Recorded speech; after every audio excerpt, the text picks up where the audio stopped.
everyone. I'm Keith Kirkpatrick, Research Director with the Futurum Group, and I'd like to welcome you to Enterprising Insights. It's our weekly podcast that explores the latest developments in the enterprise software market and the technologies that underpin these platforms, applications, and tools. This week, I'd like to delve into the use of generative AI to improve efficiency within the flow of work. Now, this is a topic that's particularly timely given some of the announcements that came out last week at the annual HIMSS conference in Orlando, where generative AI is being deployed in applications that are focused on the healthcare space.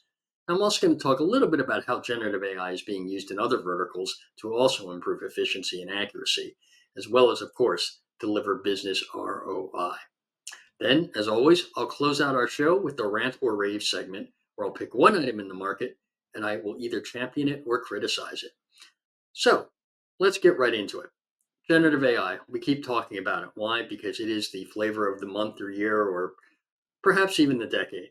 But let's talk about generative AI and its actual usability. Really, right now, the most value is still derived around addressing things like repetitive tasks, things that, workers have to do every day, every month, every week, basically on a schedule. It's the same process time and time again. This really, for the most part, provides the least risk for deploying generative AI, provided that the model is only acting upon vetted data, meaning that the model is not going out to the internet as a source of information. It is only grounded in company data that has been properly cleaned, vetted, verified, and honestly, it's data that is constantly checked to make sure that there is no additional data being added to that might cause bias or other sort of unwanted content to come in and be susceptible to being used by those generative AI models. Now, of course, if it's done right, generative AI can deliver real benefits in terms of improving efficiency, productivity, and accuracy when it's applied to repetitive tasks. And one of these areas, if we're thinking about great use cases or even really interesting verticals, is the healthcare space. And everyone is familiar with this process. They go to see their doctor and they're speaking with their doctor and they're telling her, okay, I'm having this issue and I've already taken these steps, so on and so forth. What is the doctor doing? Well, they're hopefully, taking down some notes. Now, one of the challenges is when you are taking notes within a system like an electronic health record system like Epic, is you're partially focused, or the physician is partially focused on what you're saying, I hope, but also they're focused on what how they're taking that information and putting it into the system. Right now, the interface, it's still a traditional application interface where you have to put information in the right fields. What does this do? It makes it much more difficult to have a natural conversation and really kind of engage with that patient. So there has been a rise in the use of what they call ambient clinical documentation within healthcare. And essentially what this does is it allows physicians to just dictate and basically carry on conversations and have that converted into written documentation. What does this mean? Well, it really means that that the physicians are going to be able to reduce their administrative burden and improve their interactions with their patients. So instead of focusing on inputting information, they could be having a conversation. The conversation is being captured. And then after the fact, all of that information is kind of captured, through this technology, summarized and basically bundled up in such a way that the physician can make sense of it later on. If you think about it, it's almost like having a court stenographer, who's taking down everything verbatim, and then having an analyst come in and then pulling out, here are the most pertinent parts, here are the key terms that are being used, so on and so forth, but having that done automatically in such a way that the doctor doesn't have to spend a lot of time after the fact going in and manually compiling notes or going through whatever records they were keeping. I think, as part of, this whole discussion, I just want to throw out a few stats. I believe there's a survey published by Athena Health back in February that found that actually more than 90% of physicians have reported feeling burned out on a regular basis because of the amount of paperwork that they need to complete. And this paperwork certainly includes things like clinical notes. Um, More than 60% of the doctors say they feel overwhelmed by these clerical requirements, and they work an average of 15 extra hours a week outside their normal hours to keep up. And this is really, a challenge because it's adding or contributing to burnout, early retirement for some doctors. It basically takes doctors away from doing what they want to be doing, which is treating patients rather than doing busy work or clerical work. So, um, what are the solutions here? Well, obviously, by using generative AI, uh, they're able to, again, just within the flow of work, reduce the amount of time it takes to document what's going on with patients. And really, there are a few interesting companies out there that have been working on this for the last couple of years here. One of them, Microsoft, who acquired Nuance a few years ago. I believe it was in 2019, but don't hold me to that date. Uh, they actually have a solution that's called DAX Copilot. This is now generally available. I believe that there are about 200 different organizations that are using the technology. And really, what this does is this allows a doctor to basically have a conversation with the patient, capture all the information, have it summarized, and then it is automatically input into Epic, which is the electronic health record system. This really reduces the amount of time that it takes to capture all the pertinent data, and then of course makes it available within the system of record that is not only used by that particular physician, but throughout his or her own hospital system. And then eventually, if a patient is being treated at another organization that is also on Epic, they can also access all of that information. So it's a really great solution for reducing the amount of repetitive work.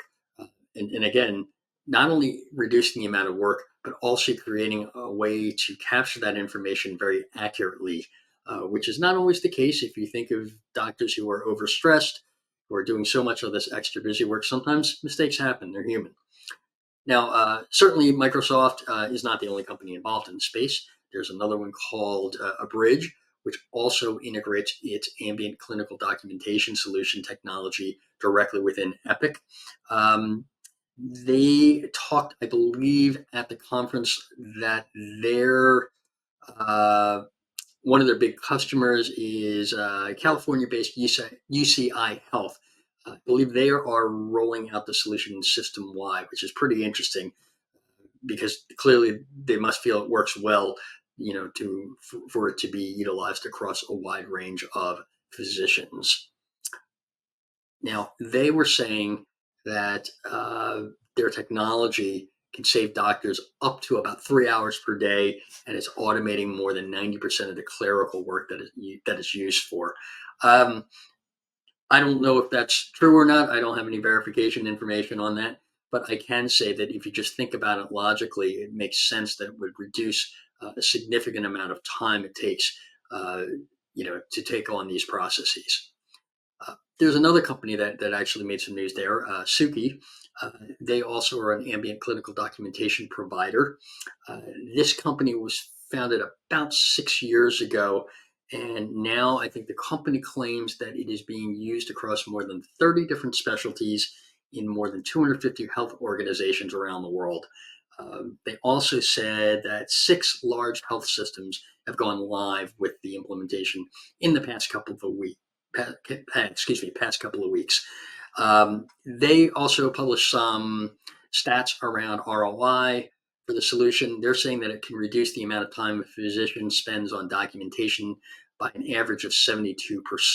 So again, really, really strong metrics there in terms of using the technology versus sort of more traditional way of, capturing that information live and then inputting it into an EHR. So let's see what else. Oracle Health. They also made an announcement to their Oracle Health Data Intelligence. They have a new generative AI service for care management that will summarize their patient history for care managers. again, to reduce the amount of time it takes to review a manual chart, and allows them to serve more patients each day. This service is now available, I believe, on a limited basis. So it's these types of tools that are leveraging generative AI in what I would consider to be a fairly safe way. And what do I mean safe? Well, because again, the models are only operating or only interacting with very specific data.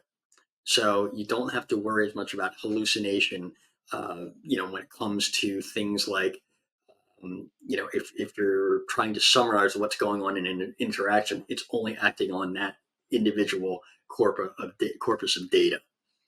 Uh, Now, the other obvious, kind of question around this in terms of data and safety is making sure that there are appropriate, data security safeguards in place. Obviously, HIPAA has a lot to do with that, complying with those regulations. But in terms of the actual models, they are not acting on, data that might be or that should not be sort of data that's out in the wild. So you're not going to see hopefully, any kind of crazy hallucination. Now, that does not mean that you don't need to go into this data and make sure that there isn't sort of any kind of bias creeping in or any kind of artifacts for whatever reason. You do need to keep checking that model to make sure that there hasn't been any drift or that it's still performing the way it should. Um, so if we kind of look at the future of this, obviously the technology is going to get better and better as more organizations use it and vendors continue to refine the functionality. I can see in the future that these applications go beyond just physicians, but even nurses in terms of their interactions with patients. I can see it being used cross department or within teams of physicians that might be treating a patient, to make sure that everyone is on the same page, again, saving the time of physically or manually having to share information. I think the ultimate goal, of course, is really to transform the way healthcare is delivered, increasing the speed as well as the accuracy of the information. Because really, ultimately, that's the big challenge that healthcare has: is you have so many patients that have critical needs. They need to take the time to spend with each patient, and it should be spent delivering healthcare advice, or actually doing the delivery, in terms of examining folks instead of sitting around and doing clerical work in terms of data entry and that sort of thing. Now, we talked a little bit obviously about the healthcare industry, but it's not just healthcare where we're starting to see examples of generative AI applications and use cases that are specifically focused on reducing busy work and manual work. I did a podcast not too long ago where it was with a company called Flowcast, and they were talking about using generative AI to really help reduce the amount of busy work around accounting. So if you think about the accounting profession and the month-end close and that sort of thing, there's a lot of manual data manipulation that needs to go on. And it is a frustrating situation for folks who work in that field, because that's not why they became accountants necessarily, to do sort of the repetitive work. They wanted to actually get into looking at strategy, being able to actually take and look at numbers, and actually see, hey, where can we, change things? Where can we take all of this data and then make recommendations to business leaders to actually affect change, to make the business more profitable, to reduce costs, that sort of thing. And really, generative AI is a good tool to help them reduce the amount of manual work so they can focus on some of those other tasks. And in addition to, actually reducing the amount of time it takes to close a month and that sort of thing, it's also really important in terms of making sure that the workers who are in the space stick around. Because if all they're doing is this sort of very, very, boring, repetitive, mind-numbing work, they're not going to stay in the field. They're going to go somewhere else and do something else. And that's going to be a real challenge as we move forward in terms of making sure we have enough people to fill various roles. Because regardless of, the power of generative AI, we still need to have some humans there, I believe, at least over the next several years, to actually handle this type of work. If anything, just to be sort of a conduit between business leaders and the data itself. So I think that's a real opportunity for generative AI. And on this podcast a few weeks ago, I also spoke about field service applications increasingly incorporating generative AI to again handle the sort of low hanging fruit of summarizing the interaction when a field service worker is out at a customer's location or immediately serving up product or cross sell or upsell opportunities. All of those things that are not core to what the worker has been trained to do, but are absolutely integral in terms of making sure that the things that need to be done are completed, as well as hopefully enhancing that end customer's experience by making the process smooth, making it quick, and making it easy. So, in the end, I think that we've been talking on this podcast and others a lot about generative AI and some of the, I guess, pitfalls, around hallucination, looking at things like text to image generation, all of that kind of stuff. And yes, there's still obviously concerns about generative AI there. But I think the point to kind of hammer home here is understand that when appropriately deployed on a very specific task and making sure that the data is grounded or the model is grounded in data that has been vetted, there could be a lot of benefits with generative AI, in terms of, really reducing that kind of busy work that nobody wants to do, and ultimately shouldn't have to do because the technology is getting to the point where it is good enough to accomplish those tasks. Okay, now before I move on, I just want to call to everyone's attention something really interesting that came across my desk in this past week. Uh, there was a press release that went out in the middle of the month from a company called DataIQ. I believe I'm saying that incorrectly. It is Data IKU. They've actually launched a generative AI cost monitoring solution. And apparently, this solution is designed to give enterprises real time oversight of their spending on generative AI. I think this is a really interesting area or segment in the market, given that we're starting to see organizations deploy generative AI, both through SaaS providers where the AI is embedded in the product, as well as on their own as they're building their own models or using other models but building their own applications. Because if we think about generative AI and the actual cost involved, uh, there hasn't been a lot of talk about it. And the reason is because a lot of the vendors they're almost like ice cream trucks that are rolling around the neighborhood or candy vendors.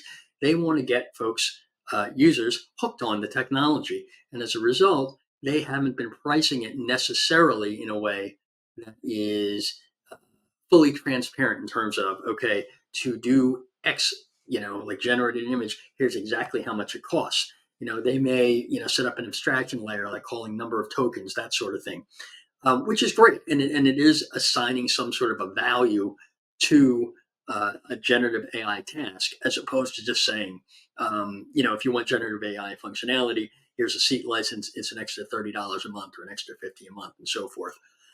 So I think what we're going to start seeing are companies like this who are starting to shine a little more of a light on, how much it actually costs to use LLMs and providing that transparency and visibility in terms of comparing different providers. I think it is really interesting to see how, as we get further on down the road here and starting to see enterprises really take a close look, they're going to want to be able to do things like tag and track all of their expenditures around LLMs, and then assign the cost for each specific project, because you want to make sure that you're not spending, $100 here on one and 10 here, and your priorities are actually the other way around. Um, the other thing that a tool like this, and what I think folks are going to be looking for, is a way to distinguish between sort of production expenses around generative AI and development expenses, because really, um, you need to know how much it costs to set things up, but then on an ongoing and recurring basis, how much is generative AI really costing you? That is going to be really inform what ROI you're actually able to generate. And then, of course, you want to have some sort of a red flag system set up or a warning system to look to see where you might have cost overruns, either due to um, you know governance failures, that sort of thing. You need to make sure that you have at least an assessment of or a system set up to understand where there might be risk. And I'm thinking specifically in terms of, if you have a specific use case where you may project a certain amount of utilization, but then it goes, way over because of whatever. I think that's important to make sure that there are systems in place to do that. So you're catching that and you can actually flag and then, put a pause on the system before it gets totally out of control. And then, of course, the most important thing is looking at getting as much data and insights from looking at usage as you can and having a platform that is actually going to look not just at one model or one provider, but across all the ones that are being utilized. Because then you can identify, okay, which models are most appropriate for which use cases. It may not be an LLM for every single use case. You might need a smaller language model for one thing, or even just, you might want to have a trade-off in terms of capability versus cost in others. So all of that is really interesting. I think it's an interesting category of applications that kind of goes along with the other, sort of, what they call digital adoption platforms out there, like your WalkMe's of the world, that will actually also look and see, how are you using or what is your utilization of, or your application stack as a whole, and see where are you using all the licenses you have here. Is there, overuse here? Do you have, basically tech debt in this spot of your organization? All of this stuff is really important as we start to see tightening in terms of spending on technology. And I think we're going to have that moving forward over the next couple of years because, there's still a bit of uncertainty around the economy, and tech is a great place to really start tightening the belt because you have the metrics. You can see what's being used and what isn't. Okay, so with that, we finally come to our rant or rave section. And today I actually have another rave. And this again comes out of the HIMSS conference. And this rave is around a new consortium of healthcare companies that are forming uh, something called the Trustworthy and Responsible AI Network. I think the acronym they're using is TRAIN, TRAIN, and this is designed to help make safe and fair AI accessible to all healthcare organizations. So, what is this really about? Well, let's see. There's a bunch of different companies that are involved in this, or healthcare organizations. Everything from Advent Health to Boston Children's Hospital, Cleveland Clinic, Duke Health, Johns Hopkins Medical, Vanderbilt University Medical Center, on and on and on and on. And I believe Microsoft is the enabling technology partner. Now, what are these guys? What are these companies trying to do? Well, they're going to try to work together to basically do a few different things. They want to share best practices around using AI in healthcare settings. This is extremely important. They're going to be looking at the safety, reliability, and monitoring of AI algorithms, as well as the various skill sets to manage this AI responsibly. I don't really have to even elaborate on this. This is so important, particularly when we're talking about things like healthcare data, patient data, all of this kind of stuff. There has to be, sort of a concerted effort, industry-wide effort to do this stuff, because I could see a massive, massive problem if this is not managed early on, in AIs, in generative AI in particular's early days. Now, of course, one thing that the consortium says is that data and algorithms are not going to be shared between member organizations or third parties, and that's important to note. What else are they going to do? They're going to enable the registration of artificial intelligence that is used for clinical care or clinical operations through a secure online portal.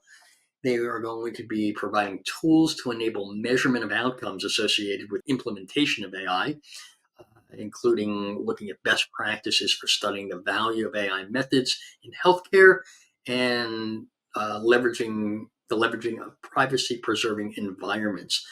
This is really, again, just trying to make sure that there is a multi-organization consortium dedicated to looking at these very, very important factors. And then finally, they say that they're going to be facilitating the development of a federal national AI outcomes registry for organizations to share amongst themselves. This will capture real world outcomes related to the efficacy, safety, and optimization of AI algorithms. Again, really important because when we're talking about artificial intelligence and we're talking about healthcare, we're talking about safety, we're talking about privacy and security, and all of these things are, it's tempting if things go wrong to kind of close the door on it or sweep it under the rug. By setting up a consortium about this, it's kind of demonstrating that the industry does care about this stuff. It is important, and that they're willing to work together to develop these best practices and essentially set up a system, uh, to shine a light on, here's what's working, here's what's not working. So with all of this, I would just say this is definitely a rave, a step in the right direction for utilizing AI in a safe and responsible way. So that's all the time I have for today. So I want to thank everyone for joining me here on Enterprising Insights. I'll be back again next week with another episode focused in on the happenings within the enterprise application market. Thanks to everyone for tuning in every week. And be sure to subscribe, rate, and review the podcast on your preferred platform. Thanks, and we'll see you next time.